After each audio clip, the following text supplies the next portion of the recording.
What happened is the state comptroller, Tom DiNapoli, just sent a letter to the Attorney General, Tish James, asking her to open another investigation into Governor Cuomo. Now, her office is already hiring outside counsel to look into sexual misconduct claims. Now she is being asked by the state's top financial officer to see if Cuomo forced his staff to work on his book, which has been reported by the New York Times and others to perhaps have brought him $4 million.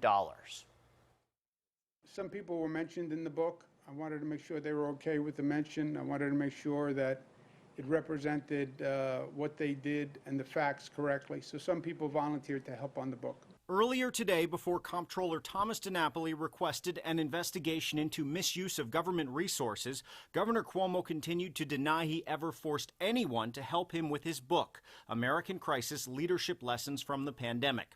His staff has also been accused of covering up just how bad it was in nursing homes during the pandemic to boost Cuomo's reputation as he was writing the book. Cuomo ducked the question about how much he made on the book, saying it would come out when he discloses his taxes at the end of the year. And you will see everything you want to see. Now, a new Siena College poll shows Cuomo has total favorability of 40% among registered New Yorkers as of this month, down from 43% in March and 56% in February. Still, Cuomo says he will not resign, nor do New Yorkers actually want him to, giving him high marks for handling the pandemic and rolling out the vaccine.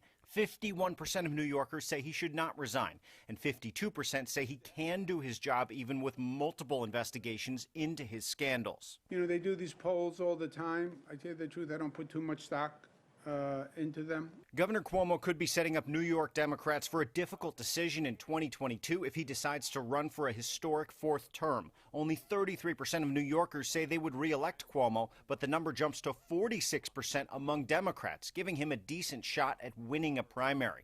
If Cuomo is the nominee, the state's heavily Democratic voter base will have to decide if they want to stick with Cuomo despite the scandals or elect the first Republican since George Pataki in 2002. And Republicans are already lining up to challenge him, including Long Island Congressman Lee Zeldin. The strong supporter of former President Trump says he has raised nearly $2.5 million already. That the governor has disgraced himself, that he's been there too long, and it's time for him to go. Governor Cuomo's team just responding to the call for this latest investigation. A senior aide called this essentially jumping the shark in the worst of Albany politics. He also floated the idea that it was politically motivated by the comptroller and attorney general who might want to take Cuomo's job.